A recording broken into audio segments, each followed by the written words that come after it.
धान की रुपाई का कार्य लगभग संपन्न हो चुका है। बासमती किस्मों में एक प्रमुख रोग जिसे हम बकाना रोग बोलते हैं उसके बारे में चर्चा करने के लिए अपने यूट्यूब चैनल एग्रीकल्चर जोन पर आप सभी का हार्दिक अभिनंदन करता हूं। मैं गुरबाज वीर, गाँव डबरी, डिस्ट्रिक्ट करनाल, हरियाणा से। जो किसान भाई नए हैं उनसे मेरा विनम्र निवेदन रहेगा कि चैनल को सब्सक्राइब जरूर करें, ताकि जो आने वाले भविष्य में हम अपने द्वारा प्राप्त किए अनुभव तथा वैज्ञानिकों के मार्गदर्शन में प्राप्त किए गए अनुभव को आपके साथ उचित तौर पर साझा कर सकें। किसान दोस्तों, बकाना एक ऐसी बीमारी है जो लगभग सभी बासमती किस्मों में आती है। ये एक सीड बॉर्न डिसीज़ होती है। इसका मीनिंग होता है फुलिश सीडलिंग। सीड यानी जो सीडलिंग जो हमने धान की रुपाई करी है, जो हमारी पनीरी है, जो हमने बीज लेके आए हैं, उसी में कोई ना कोई दोष होता है। इसमें बकाना रोग का जो बीमारी होती है वो एक कवक से फैलती है, फफूंद से फैलती है, कवक से। ये सीड बॉर्न डिसीज़ होती है। सीड के बीच में कवक होता है जो एकदम से एक्टिवेट होता है जब उसको अधिक मात्रा में तापमान मिलता है, जब वातावरण का तापमान बढ़ जाता है, जब ज़मीन का तापमान बढ़ जाता है और जब पानी का तापमान बढ़ जाता है। तीनों तापमान में जब बढ़ोतरी होती है, जहाँ तीनों में से एक की भी बढ़ोतरी होती है, तो बकाने रोग का आना लगभग संभव हो जाता है, जो हमारी फसल के लिए बहुत हानिकारक है। इससे उत्पादन का स्तर नीचे गिर जाता है और जो हमारे उत्पाद है उनकी गुणवत्ता का स्तर भी काफ़ी नीचे गिर जाता है, जिससे किसान भाइयों को काफ़ी आर्थिक हानि का सामना करना पड़ता है, क्योंकि उसका उत्पादन का स्तर जो सा है वो काफ़ी नीचे चला जाता है। किसान दोस्तों, बकाना एक ऐसी बीमारी है जो सीड बॉर्न डिसीज़ है।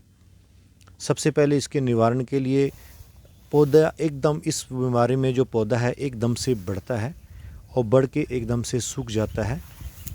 ऐसा देखा गया है कुछ पौधे निरंतर बढ़ते रहते हैं और जब टिलरिंग की स्टेज पे आते हैं वो पौधे टिलरिंग भी करते हैं, टिलरिंग नहीं करते हैं, निसारे पे आते हैं तो उसका जो बाली निकलती है वो लगभग खाली रह जाती है, जिससे उत्पादन में हानि का सामना करना पड़ता है। किसान दोस्तों, जो रासायनिक जो वैज्ञानिक की टर्मिनोलॉजी है, एक हार्मोन होता है जिसको जिब्रेलिक फ्रूजिकोई नामक का एक हार्मोन्स होता है जो बीज में एकदम से बढ़ता है, जिसके कारण पौधा भी एकदम बढ़ता है और एकदम सूखने की कगार पर चला जाता है, जहाँ धीरे धीरे सूखने लगता है। उसमें उसके तने में अनेक तरह की गांठें बन जाती हैं। ऐसा भी देखने में आया है कि गांठें जो सी होती हैं वहाँ भी जड़ों का निकलना प्रारंभ हो जाता है और ऐसे पौधे जो से हैं वो शीघ्र बालियाँ निकाल देते हैं और लगभग जो बालियाँ निकलती हैं वो खाली होती हैं, उनके दानों में रस नहीं भरा जाता है और खाली होती है, जिससे किसानों को उत्पादन में हानि का सामना करना पड़ता है। किसान दोस्तों, बकाना जो बीमारी है ये सीड बॉर्न डिसीज़ है। सबसे पहले इसका निवारण यही है कि आपने जो बीज लेना है वो किसी प्रमाणिक संस्था से, किसी राज्य स्तरीय संस्था से, जहाँ केंद्र सरकार की बहुत सारी संस्थाएं हैं, हमारे संस्थान हैं, भारतीय कृषि अनुसंधान संस्थान है, जहाँ हम खुद भी बीज का उत्पादन करते हैं। 1509, 1692, 1847, 1885, 1886, PR 126, PR 114, PR 131 का उत्पादन हमारे खेत में लगभग 9 वैरायटियाँ उत्पादन में लगी हुई हैं, जिनसे पौध तैयार की जाएगी और वितरण के लिए भी बीज किसान भाइयों के लिए उपलब्ध रहेगा। हमारा अनूठा और भरकस प्रयास रहा है कि किसान को बासमती वैरायटियाँ जो सी हैं बकाने रोग से रहित उपलब्ध कराई जाएं, चाहे वो नर्सरी का काम हो, पनीरी देने का काम हो, चाहे बीज का हो।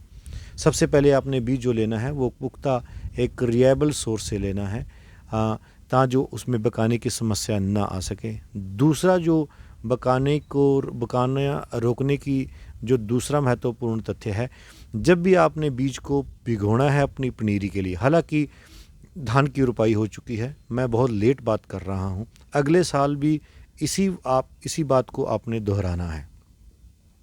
प्रति किलो बासमती के प्रति किलो बीज के पीछे आपने 1.5 से 2 ml की बात कर रहा हूँ, मिलीलीटर ml की बात कर रहा हूँ मैं।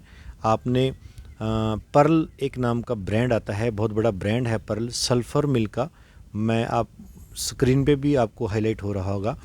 इस ब्रांड का आपने बाज़ार से ख़रीदना है, जिससे आपने सीड ट्रीटमेंट करना है। आपने पाउडर बेस्ड बावस्टिन, रोको, स्प्रिंट ऐसी और जेन वगैरह आती हैं, ऐसी नहीं लेनी है। मेरा आप सभी से अनुरोध है, आपने लिक्विड फार्मूलेशन, ऐसी फार्मूलेशन वाली 46.67% पर्ल ब्रांड लेना है, जो कि सल्फ़र मिल लिमिटेड का है। बहुत बड़ी फर्म है, बहुत बानामी कंपनी है, बहुत टॉप की क्वालिटी उत्पाद बनाते हैं, वो आपने परचेज़ करना है, उसी से आपने सीड ट्रीटमेंट करना है। पनीरी में भी आपने डालना है। और धान की रुपाई हो चुकी है, अब उसके ऊपर बात कर रहे हैं। अब बीज की पनीर क्योंकि हम धान की रुपाई कर चुके हैं, तो धान में बहुत सारी समस्या आती है, बार बार बकाना रोग आ रहा है। जैसे ही आप रुपाई करते हैं 10 दिन के बाद बकाना के लक्षण आने शुरू हो जाते हैं। बहुत सारे पौधे हैं जो एकदम से बढ़ते हैं और एकदम के पीले हो जाते हैं, पीला हल्का पीला रंग उनका हो जाता है। तो क्योंकि वो एकदम से बढ़वार करते हैं, तो उनकी नाइट्रोजन की कमी हो जाती है, जिसके कारण उनका एकदम से बढ़ के सूख जाना बकाना रोग कहलाता है। जो कि एक हार्मोन होता है, हार्मोन का जैसे स्तर बढ़ जाता है, जैसे ही वातावरण टेम्परेचर हाइक होता है, वातावरण का तापमान बढ़ जाता है, धरती का तापमान बढ़ जाता है, पानी का गर्म होना, ये ऐसे मुख्य कारण हैं जिससे बकाना रोग आता है। हमारी बासमती धान की जितनी बासमती की किस्में हैं उन सभी में आता है। किसान भाइयों, वीडियो थोड़ा लंबा ज़रूर हो सकता है, लेकिन काफ़ी लाभान्वित रहेगा। आप जुड़े रहिए इस YouTube चैनल के साथ, इस वीडियो को अंत तक देखते रहिए।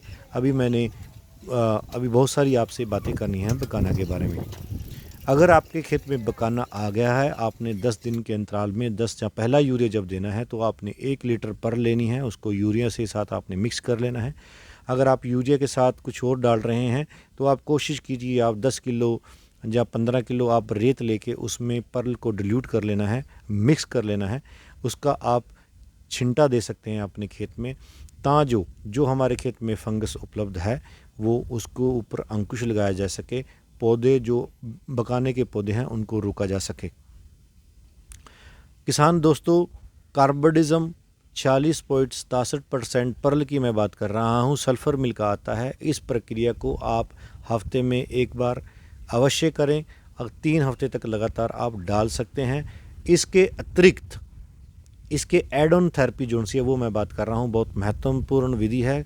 कोई भी दुकानदार किसान को नहीं बताता है, ना ही किसान मांगता है, क्योंकि किसान जाके टेक्निकल पूछता है, भी टेक्निकल लेना है, हमने केमिकल लेना है। तो आपने दूसरा जो एड ऑन थेरेपी है बकाना रोग के लिए, वो आपने ट्राइकोडर्मा विरिडी और सूडोमोनास लेना है। आपने प्रति एकड़ के पीछे आपने आधा किलो सूडोमोनास, और आधा किलो ट्राइकोडर्मा उच्च क्वालिटी का उत्पाद लेना है, अच्छी कंपनी का लेना है। दोस्तों, सुबह आपने एक बर्तन लेना है बाल्टी में, जिसमें आपने 1 किलो गुड़ का घोल बना लेना है, और गुड़ का घोल बनाकर आपने उसमें आधा किलो ट्राइकोडर्मा विरिडी, आधा किलो सूडोमोनास रख देना है। सारा दिन वो छाया में पड़ा रहेगा, धूप में नहीं रखना, छाया में रखना है। जितने भी जीवाणु हैं, फफूंदनाशक हैं, वो उसमें एक्टिवेट हो जाएंगे। जब उनकी संख्या बढ़ जाएगी, करोड़ों मिलियंस में हो जाएगी, तो आपने उसको क्या करना है, शाम को अपने खेत में ले जाना है। उस बाल्टी को रेत लेनी है, आपने रेत के साथ मिक्स करके उसको सारे खेत में बिखेर देना है।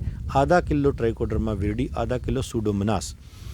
किसान दोस्तों, ये बहुत महत्वपूर्ण कारगर पद्धति है। हालांकि कार्बोडिज्म से बहुत अच्छे रिजल्ट प्राप्त नहीं हुए, अब की बार बहुत ज़्यादा बकाना की समस्या आई है। किसान भाइयों का बकाने के साथ बहुत सारा नुकसान हुआ है, और बहुत सारे खेतों में जुताई भी करनी पड़ी है। और मैं तो आप सभी से अनुरोध करूंगा कि इस पद्धति को हफ्ते में आप 2 बार आजमा सकते हैं। 2 बार आधा किलो आप इसका गुड़ का घोल बनाकर 1 किलो का, आधा किलो सूडोमोनास, आधा किलो ट्राइकोडर्मा विरिडी मिक्स करके शाम को आपने अपने खेत में छिड़का देना है। छिंटा विधि के माध्यम से आपने इसको बिखेर देना है। किसान दोस्तों, यह पद्धति हफ्ते में आप 2 बार कर सकते हैं। आप कोशिश करें कि जो केमिकल आपने यूज़ किया है उसके साथ कम से कम, जब आपने केमिकल डाल दिया है, 2 दिन बाद इस पद्धति का प्रयोग करना है। क्योंकि अगर केमिकल के साथ आप प्रयोग करेंगे तो जो हमारे जीवाणु फफूंदनाशक हैं वो सारे ख़त्म हो जाएंगे, मर जाएंगे। मेरा आप सभी से ये अनुरोध रहेगा कि सबसे पहले आप अपना जो कार्बोडिज्म है उसको प्रयोग कर सकते हैं। उसके बाद आपने 1 हफ्ते में इन दोनों को, सूडोमोनास और ट्राइकोडर्मा विरिडी को गुड़ में घोल बनाकर आप प्रयोग कर सकते हैं हफ्ते में 2 बार। मैं आपसे वादा करता हूं कि एक भी पौधा बकाने का नहीं आएगा। अगर मेरी बात मानो तो अगर आप निरंतर आप 10वें दिन से ही लगातार 1 किलो सूडोमोनास और 1 किलो ट्राइकोडर्मा विरिडी प्रति किले में डाल देंगे और आए हफ्ते में 1-1 किलो डालते रहेंगे, तो मैं इस बात का पूरी रूप से आश्वस्त हूँ कि बकाना रोग नहीं आएगा, किसानों को किसी तरह की कोई समस्या का सामना नहीं करना पड़ेगा। इसी के साथ साथ एक अंतिम विकल्प जो है, हालांकि मैं उसको ज़्यादा फेवर नहीं करता हूँ, थायोफाइनेट मिथाइल फंगीसाइड आता है, आप उसको भी आधा किलो यूरिया में मिक्स करके खेत में डाल सकते हैं। ये अंतिम रूप में आप प्रयोग कर सकते हैं, अंतिम विकल्प में प्रयोग कर सकते हैं। सबसे उच्च और बेहतरीन विकल्प आपको ट्राइकोडर्मा और विरिडी है। बकाना रोग की रोकथाम करने के लिए इसी का प्रयोग करें। वीडियो पर आप बने रहे, आप सभी का हार्दिक धन्यवाद करता हूँ। मैं गुरबाज विर्क निरंतर वीडियो लेके आपसे रूबरू होता रहूँगा। समय के अभाव के कारण, परिवार की जो जिम्मेवारियां हैं उनके अभाव के कारण वीडियो लेट ज़रूर बनता है, लेकिन वीडियो को बनाने में काफ़ी टाइम लगता है, सामग्री इकट्ठी करनी पड़ती है, अपने अनुभव को फिर से रिफ़्रेश करना पड़ता है ताकि जो आपके साथ साझा किया जा सके। इसी के साथ वार्ता को विराम देता हूँ। जय जवान जय किसान।